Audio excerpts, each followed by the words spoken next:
कार्यक्रम के पुण्यार्चक है श्री राजेंद्र प्रसाद जी जैन, श्रीमती ममता जी जैन, श्री प्रशांत जी जैन, श्रीमती दिव्या जैन, पारस जैन, भरत जैन एवं समस्त परिवार मुंबई।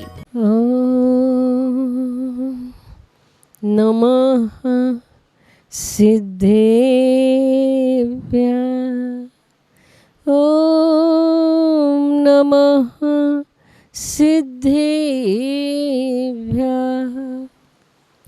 ओम नमः सिद्धेभ्यः।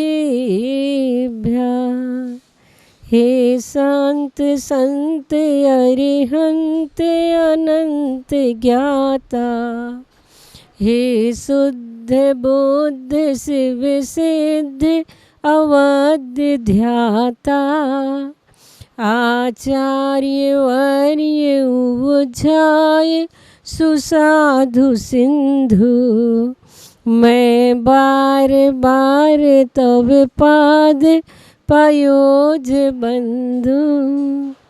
अहिंसा परमो धर्म की, महावीर भगवान की, संत श्रोमणी आचार्य गुरुवर श्री विद्यासागर जी महाराज की, आरिका श्री तपोमती माता जी की, जिन्होंने मुझ पद दलित कंकर को अपने करों में उठा प्रज्ञा की छेनी से तराश कर सडोल शंकर का रूप दिया है, ऐसे समणोद्धारक आचार्य प्रवर गुरुवर श्री विद्यासागर महाराज के पावन चरणों में हमारा और आप सभी का सत सत नमन हो। यहाँ पर खजुराहो में जो बड़े बड़े जिनालयों को देखा और उन जिनालयों को देख करके मन में विचार आया कि वास्तव में ये जिनालय जीवंत जीवन बीमा है और इन जिनालयों को देखकर हमारे अंदर की चेतना जागृत होती है। आचार्य भगवान गुरुवर श्री विद्यासागर महाराज की बड़ी कृपा और अनुकंपा से उसी तरह के यहाँ पर सहस्रकूट चैत्यालय त्रिकाल 24 की रचना भी हो रही है। उन जिनालयों के बारे में मैंने पढ़ा। आचार्य पूज्यपाद स्वामी ने नंदीश्वर भक्ति संस्कृत में लिखी और उसी नंदीश्वर भक्ति का पद्यानुवाद आचार्य भगवान ने जो किया, उसे पढ़ करके तो ऐसा लगता है जैसे मानो साक्षात हम नंदीश्वर द्वीप में ही पहुंच गए हों। और उन्होंने उसमें शुरुआत करते हुए बताया है, जय जय जय जयवंत जिनालय, नास रहते हैं शाश्वत हैं, जिनमें जिन महिमा से मंडित जैन बिंब हैं भासुत हैं, सुरपति के मुकुटों की मणियाँ झिलमिल झिलमिल करती हैं, जिन बिंबों के चरण कमल को धोती हैं मन हरती हैं। ऐसे उन प्रतिमाओं को और ऐसे गगनचुंबी जिनालयों को देख करके मन बहुत आनंदित होता है। आप कहीं से गुजर रहे हो, सामान्य घर के आगे से गुजर रहे हो तो सामान्य घर होता है, लेकिन जिस घर के ऊपर 3 कलश होते हैं वो भगवान का मंदिर होता है, परमात्मा का घर होता है। जैसे कि एक सामान्य व्यक्ति होता है और एक वो व्यक्ति होता है जिसके माथे पर मुकुट लगा होता है, तो सामान्य व्यक्ति तो सामान्य होता है, मगर जिसके माथे पर मुकुट लगा होता है वो राजा कहलाता है। उसी प्रकार सामान्य घर तो सामान्य घर होता है, मगर जिस घर के ऊपर 3 कलश होते हैं वो भगवान का घर होता है, परमात्मा का मंदिर होता है। आप लोगों के मन में प्रश्न हो सकता है, मंदिर के ऊपर 3 कलश क्यों लगाए जाते हैं? क्या ज़रूरत होती है इन 3 कलशों की? तो जिस प्रकार घर के ऊपर टीवी एंटीना लगाए जाते हैं, क्यों लगाए जाते हैं टीवी एंटीना? क्या करते हैं ये टीवी एंटीना? तो ये भी एक विधि है। और जिस विधि के माध्यम से वो किसी टीवी टावर से प्रसारित होने वाली वेव्स को ग्रहण करते हैं किसी एंगल से, उसी प्रकार इस सौर मंडल में हमारे ऋषियों मुनियों की जो तरंगें बिखरी पड़ी हैं उन्हें इन कलशों की नोक ग्रहण कर लेती है और स्टोर कर लेती है अपने आप में। हमें दिखाई तो नहीं देती है, मगर ये विधि है, ये विधान है, और इन्हें हमारे आचार्य बहुत अच्छी तरह से जानते थे। भगवान महावीर ने, भगवान ऋषभदेव ने जो कुछ भी बोला है वह कभी नष्ट नहीं होता है। इसलिए आज विज्ञान खोज कर रहा है भगवान राम की, कृष्ण की वाणी को पकड़ने की, क्योंकि वह कभी नष्ट नहीं होती है। पृथ्वी के गुरुत्वाकर्षण के कारण यात्रा करती उसके सीमा के क्षेत्र में पहुंच जाती है। उसे कैसे पकड़ा जाए ये खोज हो रही है। हमारे आचार्य भी इन सब चीज़ों को पहले से भी जानते थे और उन्होंने उसे पकड़ने की विधि भी बताई है, और वह विधि है हमारा ही नमोकार मंत्र। नमोकार मंत्र के माध्यम से जहाँ हम अपने आप में उन अरहंतों जैसी तरंगों को पैदा कर लेते हैं, वहीं उस नमोकार मंत्र के माध्यम से हम उन तरंगों को भी, अरहंतों की तरंगों को भी अपने पास बुला सकते हैं। जैसे कि रेडियो स्टेशन पर अगर 25.1 लेंथ वाली तरंग प्रसारित की जाती है तो आपके घर में रखे ट्रांजिस्टर में भी 25.1 लेंथ वाली तरंग उत्पन्न हो जाती है। ये विधि है। विधि में क्या होता है कि जिस तरह की तरंग रेडियो स्टेशन से प्रसारित की जाती है उस तरंग को आपका ट्रांजिस्टर ग्रहण कर लेता है और शब्दों में कन्वर्ट करके आपको सुना देता है। आपको आश्चर्य होता होगा कि रेडियो स्टेशन पर प्रसारित की जाने वाली तरंगों को घर में रखा हुआ ट्रांजिस्टर कैसे पकड़ लेता है। उसी प्रकार से अरहंतों की तरंगों को हम अगर अपने अंदर पैदा कर लेते हैं तो उन तरंगों को जो बिखरी पड़ी हैं उन्हें भी हम अपने पास बुला सकते हैं, क्योंकि शुभ भाव होंगे तो शुभ ही तरंगे आएंगे। तो इस प्रकार से वह मंत्र के माध्यम से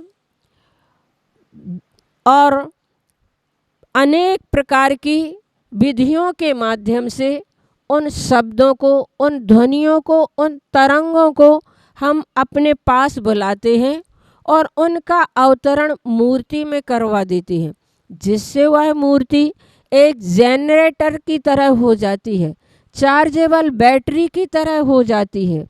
और इसलिए आप लोगों ने देखा होगा घर में जितने जल्दी हमारे परिणाम शुभ नहीं होते हैं उतनी जल्दी परिणाम हमारे शुद्ध और विशुद्ध मंदिर में आकर के होते हैं। आखिर क्यों? क्योंकि मूर्ति से बहने वाली जो ऊर्जा है उसका जो वर्तुल है वह हमारे खोटे विचारों को नष्ट कर देता है और शुभ भावों का उदय हो जाता है। इसीलिए आप लोगों ने देखा होगा कि पहले जो प्राचीन मंदिर बनाए जाते थे उनमें 3 प्रकार के स्थान हुआ करते थे। सबसे पहले गर्भगृह, उससे बाहर दहलान और उससे भी बाहर आंगन, जहाँ पर मानस्तंभ हुआ करता था। हम यहाँ खजुराहो में भी देखते हैं इतने सुंदर सुंदर विशाल जिनालय, जिनके गर्भगृह जहाँ जाते हैं तो वास्तव में परम शांति का अनुभव होता है। और उससे बाहर दहलान हमें देखने को मिलती है, उससे बाहर आंगन देखने को मिलता है। आखिर 3 प्रकार के स्थान क्यों बनाए जाते हैं? तो 3 प्रकार के स्थान इसलिए बनाए जाते हैं क्योंकि व्यक्ति भी 3 प्रकार की प्रकृति वाले होते हैं। पहले व्यक्ति तामसिक प्रकृति के होते हैं, दूसरे नंबर के सात्विक प्रकृति, दूसरे नंबर के रासिक प्रकृति के होते हैं, और तीसरे नंबर के व्यक्ति सात्विक प्रकृति के होते हैं। तामसिक प्रकृति के व्यक्ति वो होते हैं जो हिंसा, झूठ, चोरी आदि 5 पापों में लिप्त होते हैं, सप्त व्यसन से युक्त होते हैं, क्रोध, मान, माया, लोभ जैसी कसायों से भरे हुए होते हैं। ऐसे व्यक्ति जो सप्त व्यसनी होते हैं, 5 पापों से लिप्त होते हैं, जो न द्रव्य से शुद्ध होते हैं न भावों की शुद्धि होती है, ऐसे लोगों के लिए अगर कल्याण का मार्ग हो तो वह मंदिर में कहाँ तक जा सकता है? कहा जाता है ऐसे व्यक्ति अगर मंदिर में जाते हैं तो वो मानस स्तंभ के दर्शन करें, क्योंकि उनकी अशुभ वर्गणाएं होती हैं और अशुभ वर्गणाएं मूर्ति को प्रभावित तो ना कर सके, किंतु मूर्ति की जो शुभ तरंगें होती हैं पृथ्वी के गुरुत्वाकर्षण के कारण नीचे की ओर आती हैं, जिससे उस व्यक्ति को लाभ हो जाया करता है। इसीलिए ही मानस स्तंभ बनाए जाते हैं और इसीलिए ही मानस स्तंभ में मूर्ति ऊपर विराजित की जाती है, ताकि व्यक्ति की अशुभ वासना भरी तरंगों से मूर्ति तो अप्रभावित रहे, किंतु मूर्ति का पूरा लाभ उस व्यक्ति को मिल जाए। इसलिए मानस स्तंभ बनाए जाते हैं। और दूसरे नंबर पर व्यक्ति होते हैं, ये राजसिक प्रकृति के होते हैं। राजसिक प्रकृति के व्यक्ति जो होते हैं उनके लिए कहा जाता है कि वे बाहर दहलान से दर्शन करें, गर्भगृह में प्रवेश ना करें। वो द्रव्य से तो शुद्ध होते हैं पर भावों की अभी उनकी पूरी तरह की शुद्धि नहीं होती है, इसलिए उन्हें गर्भगृह में प्रवेश नहीं दिया जाता है। तीसरे नंबर के व्यक्ति सात्विक प्रकृति के होते हैं, अणुव्रती होते हैं। अहिंसाणुव्रत, सत्याणुव्रत, आचर्याणुव्रत, ब्रह्मचर्याणुव्रत, परिग्रह परिमाण व्रत जिनके जीवन में होते हैं, ऐसे व्यक्ति भी नहा धोकर शुद्ध वस्त्र पहन करके जब आते हैं तब कभी वो गर्भगृह में प्रवेश कर सकते हैं और गर्भगृह में प्रवेश करके अपनी शुभ तरंगों को ध्यान, जप, तप आदि के माध्यम से वहाँ छोड़ भी देते हैं और वहाँ की शुभ तरंगों को अपने परिणामों की विशुद्धि के कारण ग्रहण भी कर लेते हैं। इस प्रकार मंदिर विज्ञान की बहुत ऊंची खोज है, उसका हमें पूरा लाभ लेना चाहिए। मंदिर अधिकांश मोहल्ले में बनाए जाते हैं और मोहल्ले में इसलिए बनाए जाते हैं कि अगर सुबह सुबह आप सो रहे हो तो मंदिर में बजने वाली घंटियों की आवाज़ आपको जागृत कर देगी और मंदिर हम आकर के अपने जीवन को बहुत ही पुण्य भावों से भर सकते हैं। इसलिए मंदिर जरूरी होता है। कई लोगों के प्रश्न होते हैं, मंदिर क्यों जरूरी है? क्या घर में बैठकर पूजा पाठ नहीं कर सकते हैं? क्या घर में बैठकर स्वाध्याय नहीं कर सकते हैं?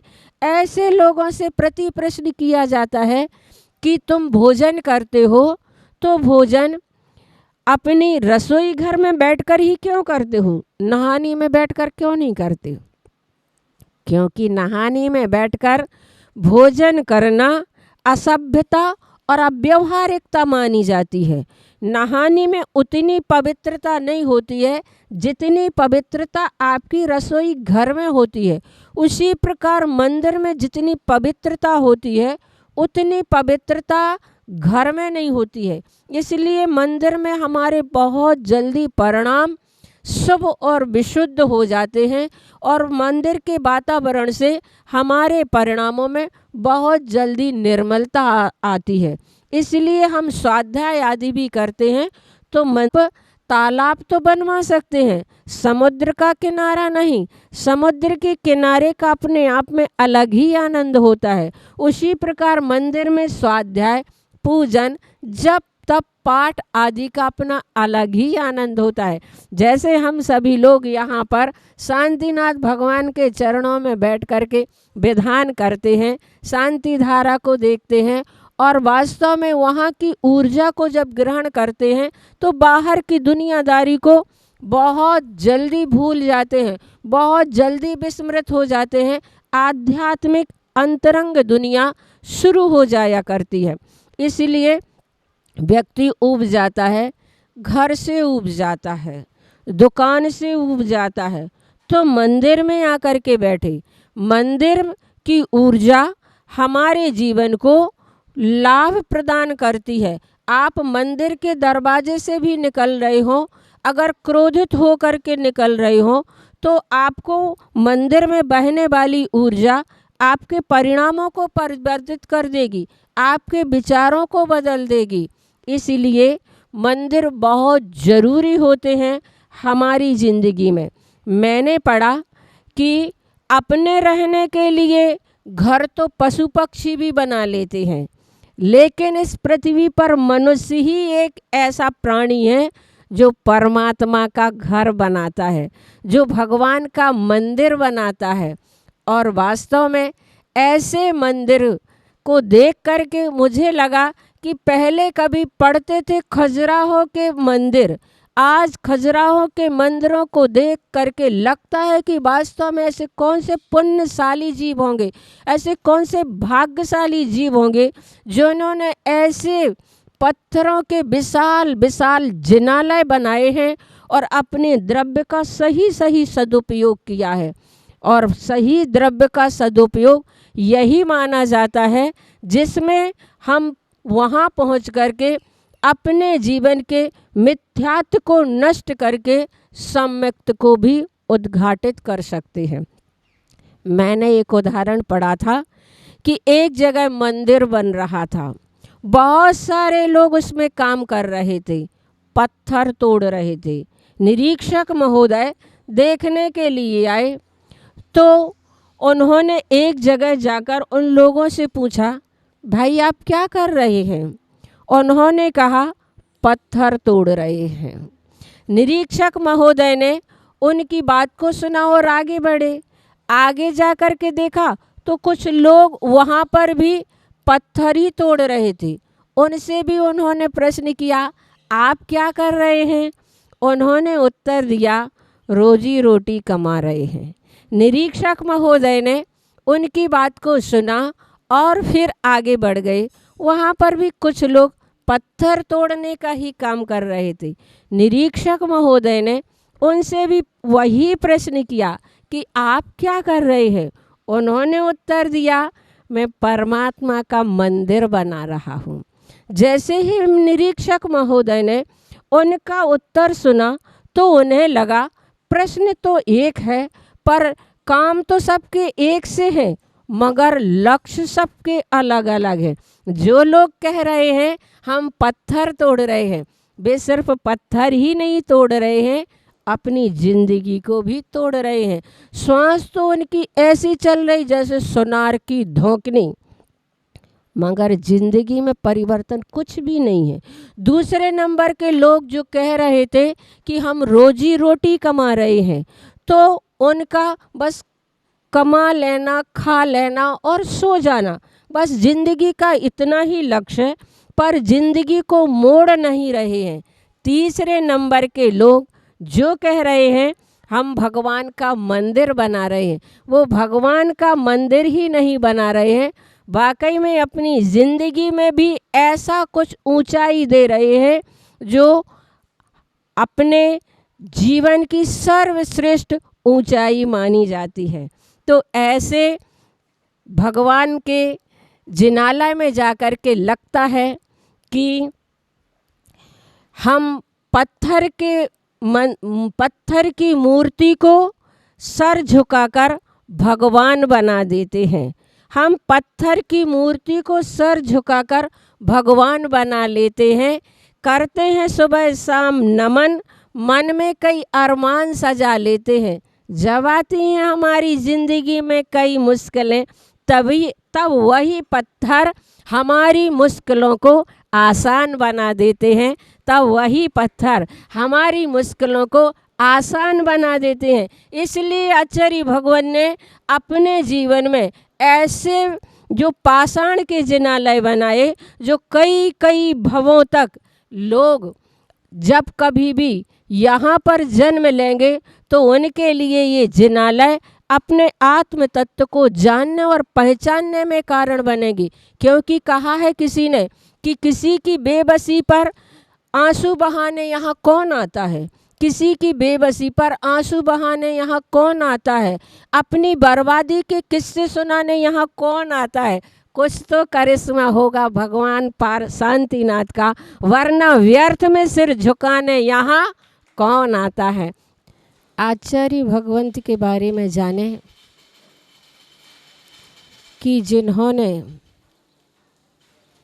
अपने जीवन को किस प्रकार से विकसित किया है।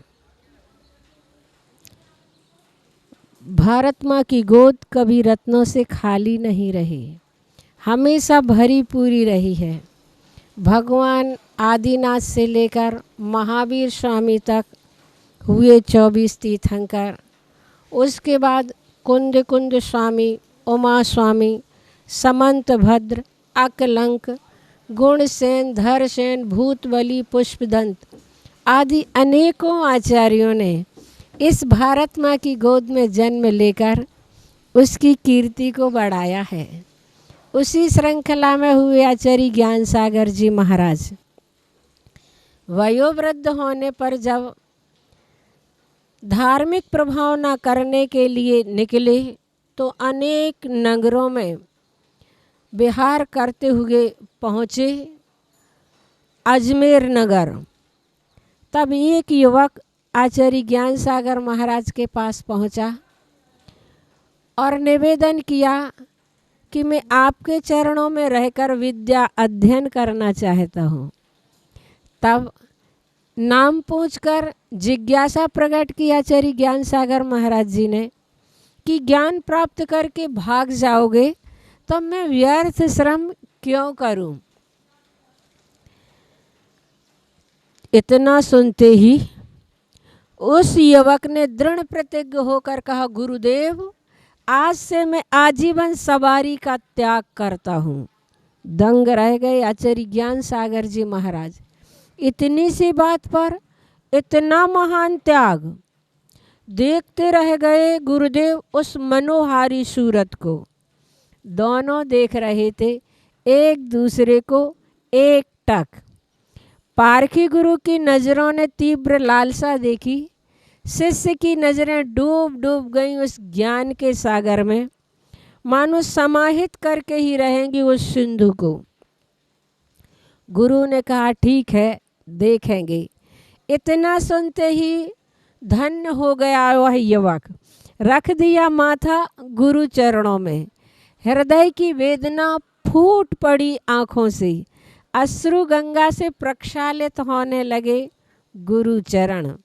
बोल ठहर गए, मौन भाषा ने ही संबंध जोड़ दिया गुरु शिष्य का। आचार्य ज्ञान सागर महाराज जी ने पूर्ण आशीर्वाद दिया। धन्य हो गए विद्याधर ऐसे गुरु को पा करके। पढ़ाई का क्रम जारी हुआ। विद्याधर तो विद्याधर ही थे। कन्नड़ भाषा भाषी होने के बावजूद भी संस्कृत ग्रंथों का ऐसा अध्ययन शुरू हो गया मानो अपनी मातृभाषा ही बोल रही हो। ऐसी थी आचार्य ज्ञान सागर महाराज जी की शैली, जो दिन रात श्रम करके अपने अनन्य भक्त शिष्य के लिए, जिन्होंने संस्कृत जैसे गूढ़ विषय को घूंटी की तरह पिलाया, और विद्याधर भी पान करते रहे उनके उस विषय का। गुरु के पूर्ण संतुष्ट होने पर जब आचार्य ज्ञान सागर महाराज जी का सीधे मुनि दीक्षा देने का पता चला लोगों को, तो विचलित हो उठे। बोले 21 वर्ष का युवक और सीधे मुनि दीक्षा। पर काल चक्र को कौन बदल सकता था, और एक विशाल जन समुदाय के समक्ष उन्हें मुनि दीक्षा प्रदान की गई। कल के विद्याधर अब मुनि विद्यासागर बन चुके थे। उन्हें सिर्फ 2 ही कार्य शेष रह गए थे, विद्या अध्ययन करना और गुरु की सेवा करना। आचार्य ज्ञान सागर महाराज जी कहते, जल्दी जल्दी विद्या अध्ययन कर लो विद्यासागर जी, समय बहुत थोड़ा है। कितना सही पूर्व अनुमान था आचार्य ज्ञान सागर महाराज जी का। वो अपना सारा ज्ञान उड़ेल देना चाह रहे थे। दोनों उतावले थे एक दूसरे में समाहित होने को।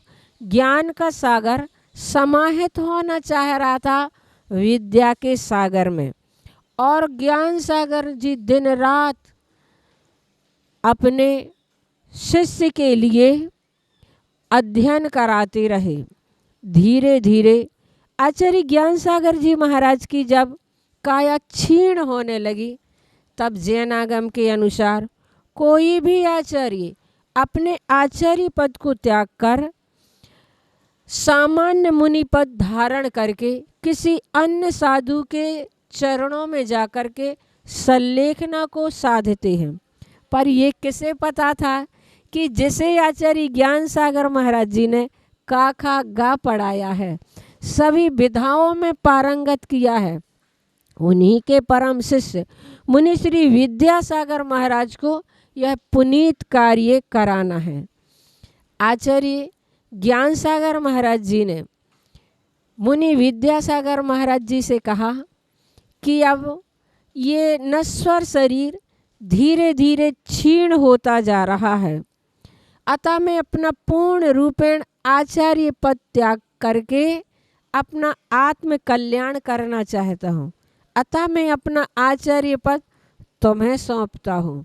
इस अप्रत्याशित प्रस्ताव से संकोचग्रस्त भौचक के रह गए मुनि विद्यासागर जी महाराज, द्रवित हो उठे।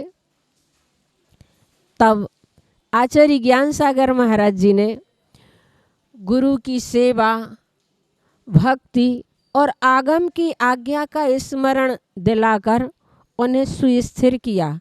शिष्य ने मौन प्रणिति पूर्वक उन्हें स्वीकृति दी। तब आचार्य ज्ञान सागर जी महाराज अपने उच्चासन से उठ करके खड़े हुए नीचे के आसन पर और उस पर मुनि श्री विद्यासागर महाराज जी को विराजित किया। अपने आचार्य पद को त्यागने और उन्हें आचार्य पद को देने की विधि को शास्त्रोक्त रीति से संपन्न करके नीचे के आसन पर बैठ गए। सभी लोग दंग रह गए यह प्रत्यक्ष त्याग देखकर। उन्होंने देखा कि एक 80 वर्षीय वयोवृद्धाचार्य 25 वर्षीय नवदीक्षित आचार्य मुनि आचार्य श्री को नमोस्तु कर रहे हैं, प्रणाम कर रहे हैं और कह रहे हैं, भो गुरुदेव कृपाम कुरु, आचार्य श्री मैं आपके चरणों में रह करके सल्लेखना को ग्रहण करना चाहता हूँ। तब आचार्य ज्ञान सागर महाराज जी ने स्वतः ही फल, दूध, रस और अन्य आदि का त्याग करके स्वयं अपनी सल्लेखना को साधा और आचार्य ज्ञान सागर महाराज जी के उस त्याग को देख करके सभी की आंखों में आंसू आ जाते थे। इतना महान त्याग। सभी लोग वहाँ जाकर के देखते थे कि ना उनमें राग है, ना द्वेष है, ना ईर्ष्या है, ना किसी भी प्रकार का उद्वेग है। शांत निराकुल आत्मचित्त में लीन और तल्लीन रहते थे। वास्तव में वह शरीर जैसे कीलित कर दिया गया हो, ऐसी जिनकी साधना थी, वह शरीर बेचारा उन्हें क्या सताता।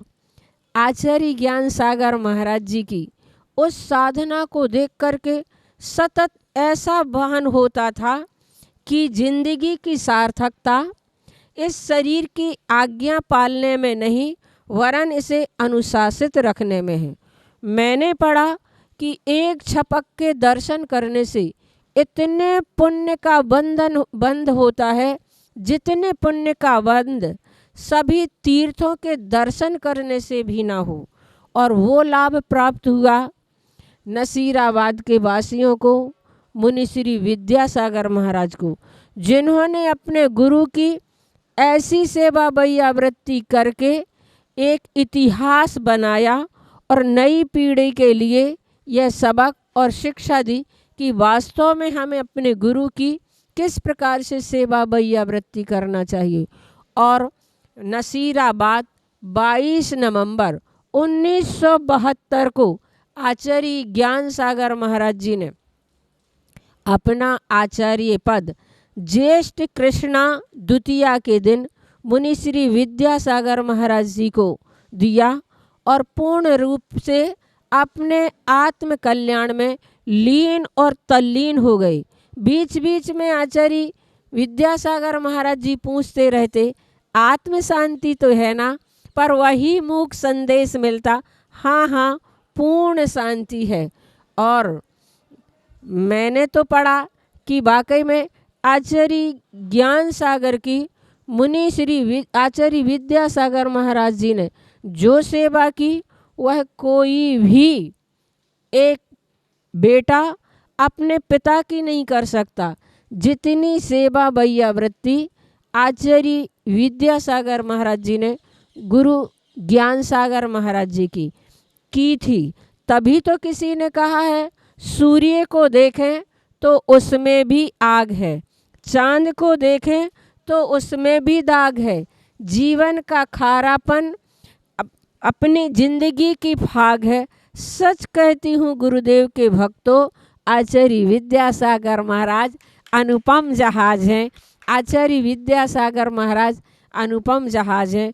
और ज्येष्ठ कृष्णा अमावस्या को जब चारों ओर शांति पाठ चल रहा था, हृदय तंत्री को झंकृत कर रहा था और आत्मलीन गुरु लीन हो गए उस लौ में सदा सदा के लिए, महाराज मृत्युंजयी हो गए। सुन करके सारा नगर प्रवाह की तरह बह चला था।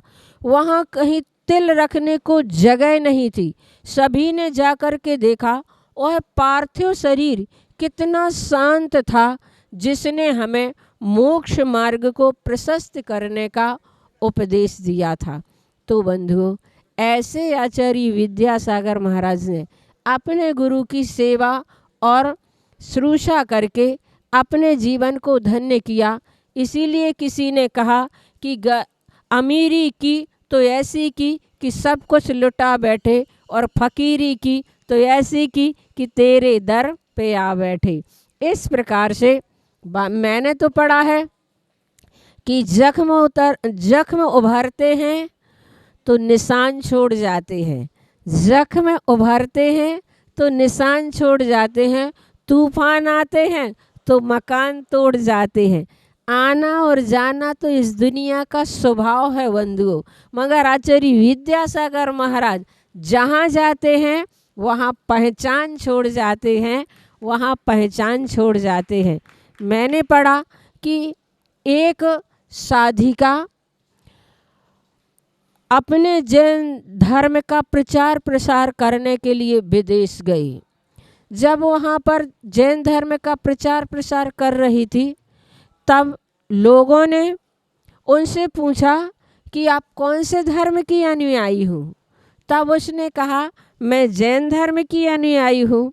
उस साधिका की बात को सुनकर लोगों ने कहा, अच्छा उसी जैन धर्म की अनुयायी जिस जैन धर्म के अनुयायी आचार्य विद्यासागर महाराज हैं। उस साधिका ने अपने संस्मरण में लिखा कि मुझे लगा कि आज आचार्य गुरुदेव जैन धर्म की एक पर्याय बन गए हैं और लोग उन्हें इस प्रकार से जानने लगे हैं। तो वास्तव में गौरव होता है आचार्य भगवान के उस महान व्यक्तित्व को देखकर, आचार्य भगवान की उस महान कृतियों को देख करके, आचार्य भगवान के उस महान आचरण को देख करके। क्योंकि जिस प्रकार माता पिता धीमी चाल से चलकर बच्चों को चलना सिखाते हैं, उसी प्रकार गुरुदेव हम सभी को चलना सिखाते हैं। बच्चा यद्यपि चलता स्वयं अपने पैरों से है, पर फिर भी माता पिता की उंगली का इंगन उसे आगे बढ़ने में सहायक होता है। उसी प्रकार मोक्ष मार्ग में शिष्य भले ही प्रवृत्ति स्वयं करे, पर गुरुदेव की उंगली का इंगन हमें आगे बढ़ने में सहायक होता है, क्योंकि अरहंत भगवान का वर्तमान में अभाव है। सिद्ध परमेष्टि बोलते नहीं है। अगर मार्ग में चलते समय कोई बोलने वाला साथी मिल जाता है तो मार्ग तय करना सरल हो जाता है। हमारे गुरुदेव मोक्ष मार्ग में बोलने वाले साथी हैं, उनके साथ चलने से हमारा मार्ग सरल हो जाता है। जिस प्रकार दिशा सूचक यंत्र के माध्यम से वायुयान अपनी सही दिशा को प्राप्त कर लेता है, उसी प्रकार गुरु को देख करके हमें अपनी सही दिशा का बोध हो जाता है। गुरु हमारी जिंदगी में इसलिए एक ड्राइवर की तरह है। जिस प्रकार से गाड़ी में अगर पेट्रोल जाम हो जाता है तो वह ड्राइवर उसमें धक्का लगवाकर उसे आगे बढ़वाता है, उसी प्रकार शिष्य जनों के जीवन में अगर प्रमाद आ जाता है तो गुरुदेव हम लोगों को प्रेरणा दे दे करके आगे बढ़ाते हैं। ऐसे गुरुदेव हमारे आचार्य विद्यासागर के बारे में मैंने एक संस्मरण पढ़ा था कि आचार्य भगवान बिहार सागर से बिहार करते हुए ग्रीष्मकालीन वाचना करके नैनागिर की ओर बढ़े और बारिश का समय था पर बारिश हो नहीं रही थी। लोग बहुत दुखी थे बारिश न होने के कारण से। एक दिन आचार्य भगवान सुबह सुबह जब शौच के लिए निकल रहे थे मंदिर से तो गांव के सरपंच ने आकर के गुरुदेव के चरणों में अपना माथा रखते हुए अपनी बुंदेली भाषा में बड़े ही विनम्र भावों से कहा कि बुंदेली भाषा में बोलते हुए कहने लगे, हुजूर अब 4 महीना अपन को इतना ही रहने हैं और इस साल पानी अबेलो नहीं बरसो है, सो कृपा करो पानी जरूर चाहने हैं। आचार्य भगवान तो मुस्कुरा दिए और आशीष देते हुए आगे बढ़ गए। बात आई गई हो गई, पर सांझ होते होते बादल छाने लगे, घनघोर घटाएं छाने लगी और दूसरे दिन से तो बारिश प्रारंभ हो गई। 3 दिन तक मूसलाधार बारिश हुई और सारा कुछ भीग गया नैनागिर का।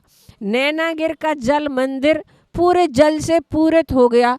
3 दिन तक जब बारिश मूसलाधार हुई तो चौथे दिन फिर सरपंच जी गुरु जी के चरणों में पहुँचे और कहा, गुरु आचार्य श्री से कहा, हुजूर इतो नहीं कही थी, बहुत कृपा करी।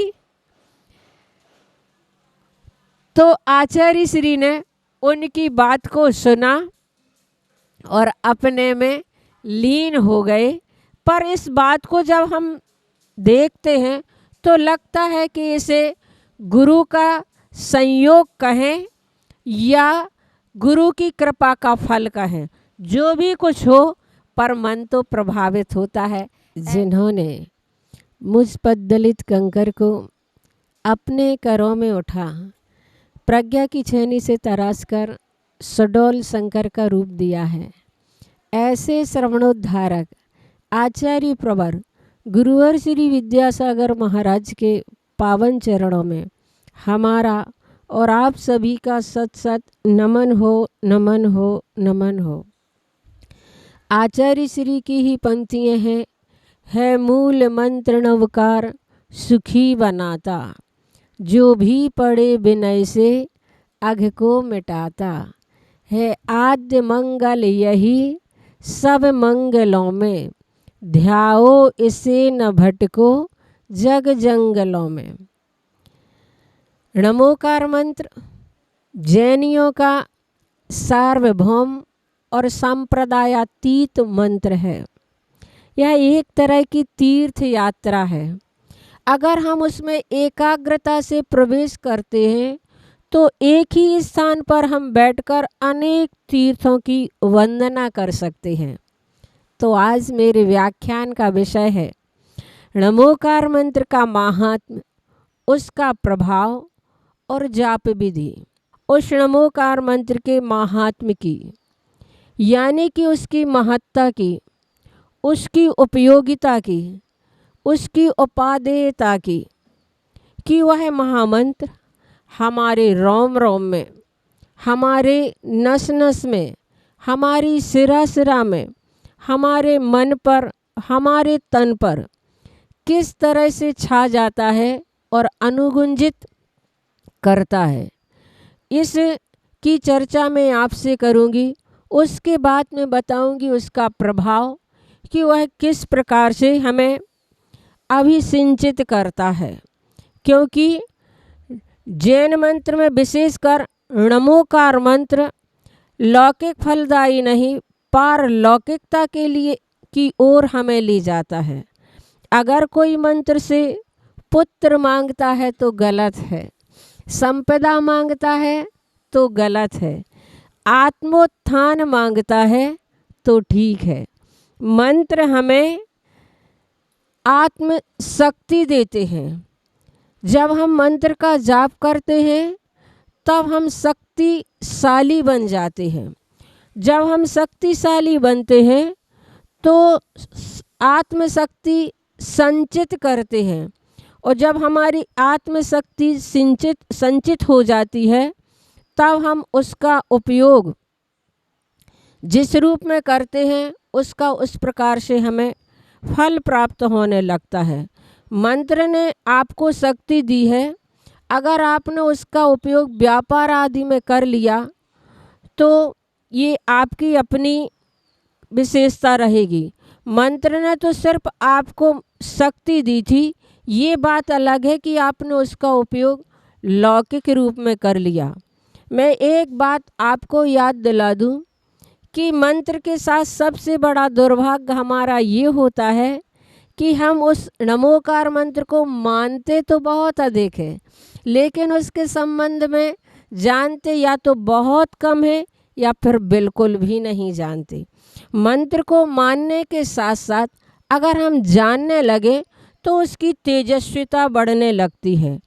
नमोकार मंत्र के लिए अगर आपसे कोई पूछे कि क्या आप श्रद्धा विभूत होकर के नमोकार मंत्र को मानते हैं, तो श्रद्धा का तत्व मंत्र के साथ जुड़ जाएगा। कभी कभी ऐसा होता है कि हम उसे लोभ के वशीभूत होकर मानते हैं, कभी कभी हम भय के कारण मानते हैं, कभी कभी हम ऐसे ही मानने लगते हैं। इन सब से नमोकार मंत्र का कोई संबंध नहीं है। मंत्र का उपयोग तो हमारे यहाँ अपने उपयोग को स्थिर करने के लिए होता है, चित्त को एकाग्र करने के लिए होता है। नमोकार मंत्र के संबंध में जहाँ तक मैं लोगों से उसके उच्चारण आदि के बारे में जान सकी कि लोग उसका उच्चारण तो करते हैं मगर उसकी अनाटॉमी रचना विज्ञान, शरीर रचना विज्ञान से अपरिचित हैं। जैसे हमारे शरीर में अस्थियां हैं, मांसपेशियां हैं, आँख कान नाक तमाम अवयव होते हैं, ऐसे ही मंत्र के हुआ करते हैं। हम उसे नहीं जानते, इसका मतलब ये नहीं है कि वे हैं ही नहीं, वे तो हैं मगर हम नहीं जानते, ये हमारा अज्ञान है। नमोकार मंत्र में लगभग 100 पुस्तकें हमारे पास हैं।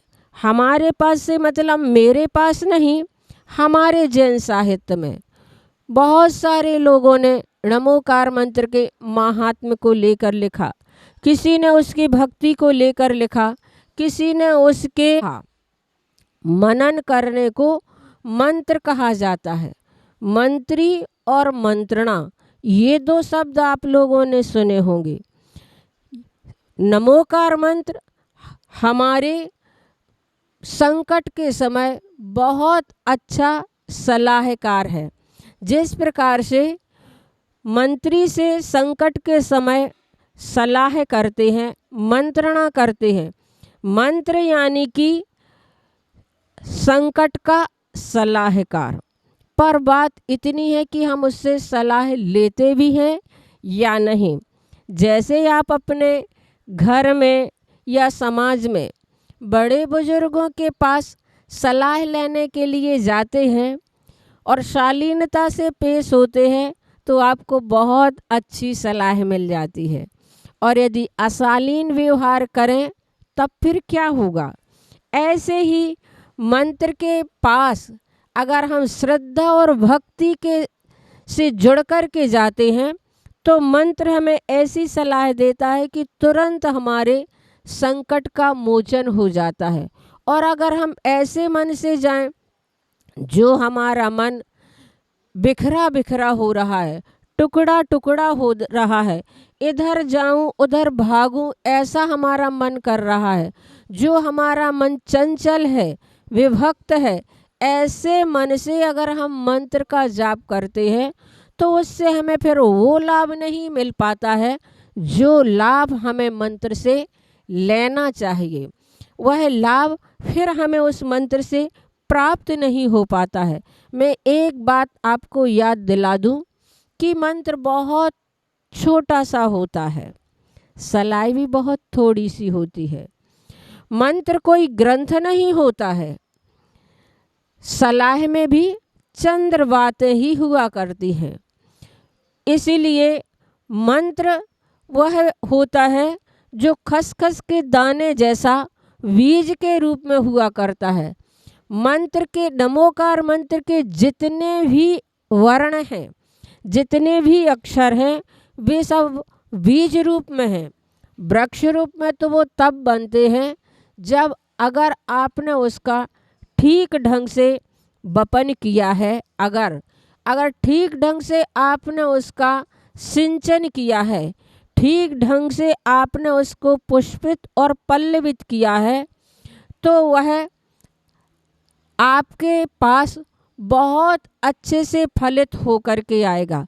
जैसे ढंग से आपने उसकी बागवानी की होगी उस प्रकार से आपको उसका फल प्राप्त होगा। तो नमोकार मंत्र हमारे लिए हमारी जिंदगी में अनादिकालीन मूर्छा को तोड़ने के लिए होता है।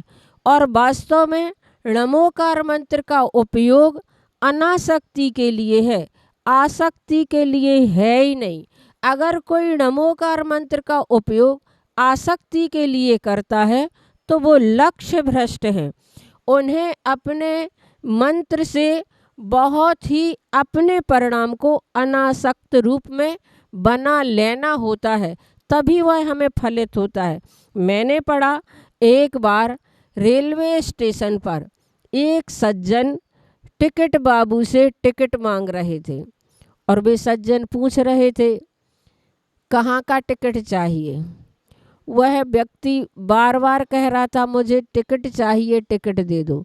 और वो टिकट बाबू बार बार पूछ रहा था कहाँ का टिकट चाहिए, कहाँ का टिकट दे दूँ। वो सज्जन कहने लगे भाई बाहर वहाँ पर ट्रेन खड़ी हुई है, मुझे जल्दी से टिकट दो। और टिकट बाबू बार बार पूछ रहा था कि कहाँ की टिकट दे दूँ। उन टिकट बाबू ने जब बार बार पूछा और बार बार वही टिकट मांग रहा था तो वो टिकट बाबू समझदार था।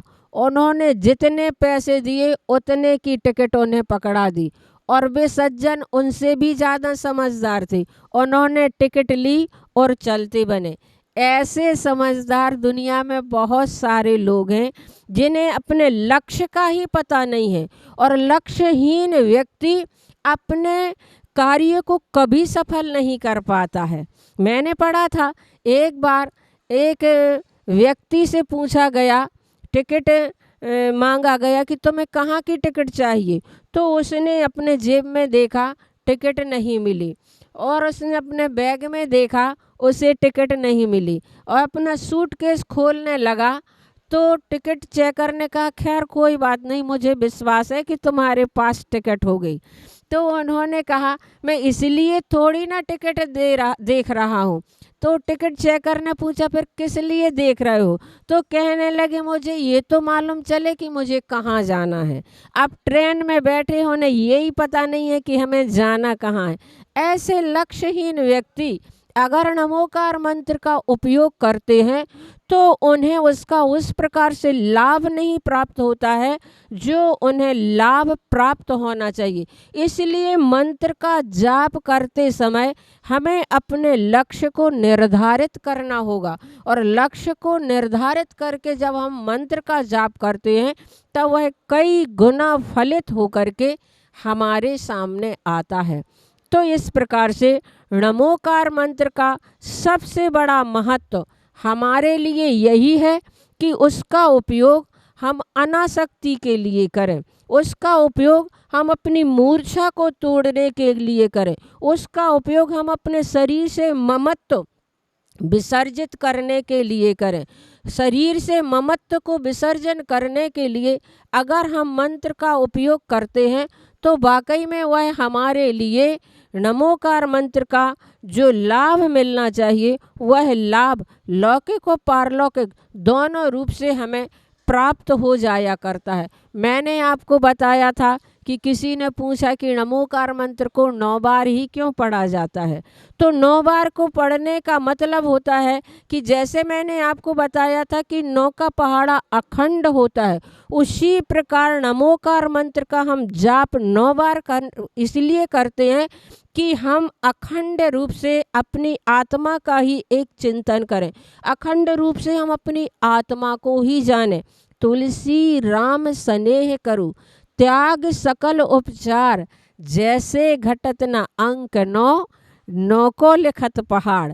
9 का पहाड़ा हम जितने बार भी लिखते चले जाएंगे और उसका जोड़ जब हम करेंगे तो कितना होता है? 9 का 9 ही हुआ करता है। आप लोगों को मालूम होगा 9 एकम 9, 9 दूनी 18, 1 और 8 9, 9 तिरी 27, 2 और 7 9 चौको 3 और 6 9 पौने 45, 4 5 9 9 छंग 54, 5 4 9 9 7 63, 6 3 9 9 8 72, 7 2 9 9 नाम 81, 8 1 9 9 धाम 90, 9 0 9। तो इस प्रकार से इसकी जो हमने इसको पढ़ा तो इसका जोड़ अखंड 9 रूप ही हुआ करता है। उसी प्रकार जब हम नमोकार मंत्र का जाप करते हैं तब अखंड रूप में हमें अपनी आत्मा का ही स्मरण हो, आत्मा का ही ध्यान हो, हम इधर उधर ना भटके, हमारी श्रद्धा इधर उधर ना जाए, हम अपने आत्म तत्व से जुड़े रहें अखंड रूप से। इसलिए इसको 9 बार पढ़ा जाता है। इसका महत्व तो इसी में है कि हम अपने आप से जुड़े रहें। पंडित राम नरेश त्रिपाठी हिंदी के बहुत बड़े साहित्यकार हुए हैं, और जब वे गांधी जी से मिलने के लिए उनके वर्धा आश्रम गए तब गांधी जी ने उनसे कहा था कि तुलसीदास की कोई अच्छी सी कारिका सुनाओ। तब उन्होंने गांधी जी को यही कारिका सुनाई थी। तब गांधी जी ने भी अपनी सूझबूझ से इसकी बहुत अच्छी व्याख्या की थी। और व्याख्या मैंने आपको जैसे कि बताई थी कि कोई एक व्यक्ति है, कोई एक बालक है, 8-9 वर्ष का है। जैसे ही वह, हर व्यक्ति की जिंदगी में गुण भी होते हैं अवगुण भी होते हैं। वह बालक जब 18 वर्ष का होता है तो उसकी जिंदगी के 2 खाते खुल जाते हैं, एक इकाई का, दूसरा दहाई का। इकाई के खाते में गुण होते हैं, दहाई के खाते में अवगुण होते हैं। जब वह 18 वर्ष का होता है तो उसकी ज़िंदगी में 1 गुण आ जाता है और अवगुण 8 होते हैं। जब वह 27 वर्ष का होता है तो उसकी ज़िंदगी में 2 गुण होते हैं, 7 अवगुण होते हैं। जब वह 36 वर्ष का होता है तो 3 गुण 6 अवगुण होते हैं। जब 45 वर्ष का होता है तो 4 गुण 5 अवगुण होते हैं। जब वह 54 वर्ष का होता है तो 5 गुण 4 अवगुण होते हैं। जब 63 वर्ष का होता है तो 6 गुण 3 अवगुण होते हैं। जब वह 72 वर्ष का होता है तो 7 गुण 2 अवगुण होते हैं। जब वह 81 वर्ष का होता है तो 8 गुण 1 अवगुण रह जाता है। और जब वह 90 वर्ष का होता है तब 9 गुण और अवगुण 0 रह जाते हैं। तो इस प्रकार से गांधी जी ने इसकी व्याख्या इस प्रकार से की और इस प्रकार से हम नमोकार मंत्र के उस महात्म्य से जुड़े कि वास्तव में वह नमोकार मंत्र पंच परमेष्टि के प्रतीक स्वरूप, जिसमें 5 परमेष्टियों को नमस्कार किया गया है। और इस नमोकार मंत्र का प्रभाव को लेकर के कितनी बार आप लोगों ने पत्र पत्रिकाओं में पढ़े होंगे कि ग्वालियर में एक बार वैज्ञानिकों ने इस बात को जानना चाहा था कि वह नमोकार मंत्र कितना प्रभावी है। तो वृक्ष 2 गमले में 2 पौधे रोपे गए और एक गमले में नमोकार मंत्र से मंत्रित जल को सिंचित किया गया था और दूसरे गमले में सामान्य जल को सिंचित किया जा रहा था। जिस गमले में नमोकार मंत्र से मंत्रित जल को सिंचित किया जाता था वह पौधा अपनी गति से कई गुना बढ़ रहा था, और जिस गमले में सामान्य जल सिंचित किया जा रहा था वह गमला, उस गमले का पौधा सामान्य स्थिति से बढ़ रहा था। तब पता चला कि वाकई में नमोकार मंत्र सिर्फ प्राणियों पर ही अपना प्रभाव नहीं दिखाता है, प्रकृति पर भी वह अपना प्रभाव दिखाता है। तो इस प्रकार से नमोकार मंत्र के महात्म्य को, उसके प्रभाव को और उसकी जाप विधि को, विधि का अपने आप में बहुत महत्व होता है। विधि को अगर हम भूल गए तो हमारे काम सही नहीं हो पाते हैं। मैंने आपको बताया था कि डॉक्टर भी अगर ऑपरेशन करता है तो उसमें विधि का ध्यान रखता है। अगर विधि का ध्यान नहीं रखा तो मरीज की जान भी जा सकती है।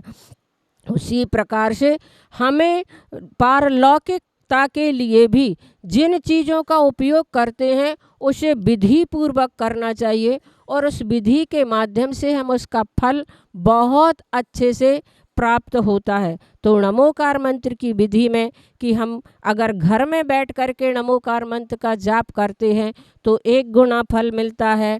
वन में बैठकर नमोकार मंत्र का जाप करते हैं तो 100 गुना फल मिलता है। बगीचे या सघन वन में बैठकर हम उसका जाप करते हैं तो 1000 गुना फल मिलता है। पर्वत के ऊपर अगर हम उसका जाप करते हैं तो 10,000 गुना फल मिलता है। नदी किनारे बैठकर हम उसका जाप करते हैं तो 1,00,000 गुना फल मिलता है। और श्री जिनेन्द्र देव की प्रतिमा के समक्ष बैठकर अगर हम नमोकार मंत्र का जाप करते हैं तो अनंत गुना फल हमें प्राप्त होता है। इसलिए हम परमात्मा के समक्ष बैठकर, अरहंत देव के समक्ष बैठ कर के नमोकार मंत्र का जाप करें। वाकई में उनके उस मुद्रा को, हम उनकी उस छवि का जब हम दर्शन करते हैं, साक्षात परमात्मा हमारे जब निकट होते हैं, तब हम उस नमोकार मंत्र में और गहराई से उसके अंदर प्रवेश करते चले जाते हैं, जिससे हमारे लिए उस पंच परमेष्टि के पद का जो गौरव होता है वह गौरव हमें सामने दिखने लगता है। उनकी जो मुद्रा है वह हमें एकाकार बनाने में कारण बनती है। इसलिए नमोकार मंत्र का महात्म, उसका प्रभाव और जाप विधि के बारे में बहुत से वैज्ञानिकों ने उस पर रिसर्च भी की है, उसे रंग विज्ञान से भी जोड़ा है और उसकी जाप हमें कैसे करनी चाहिए, किसके माध्यम से करनी चाहिए, ये सारी चीज़ें आप लोगों को अगर इसकी और ज़्यादा जानकारी की आवश्यकता हो तो मैंने आपको बताया कि बहुत सारी पुस्तकें, लगभग 100 पुस्तकें हमारे जैन दर्शन में नमोकार मंत्र से जुड़ी हुई हैं, लिखी हुई हैं। उनका आप अध्ययन करें तो आप ज़रूर उस महिमाकारी नमोकार मंत्र के महत्व को जान सकेंगे। बोले महावीर भगवान की संत शिरोमणि आचार्य गुरुवर श्री विद्यासागर। इस कार्यक्रम के पुण्यार्चक थे श्री राजेंद्र प्रसाद जी जैन, श्रीमती ममता जी जैन, श्री प्रशांत जी जैन, श्रीमती दिव्या जैन, पारस जैन, भरत जैन एवं समस्त परिवार, मुंबई।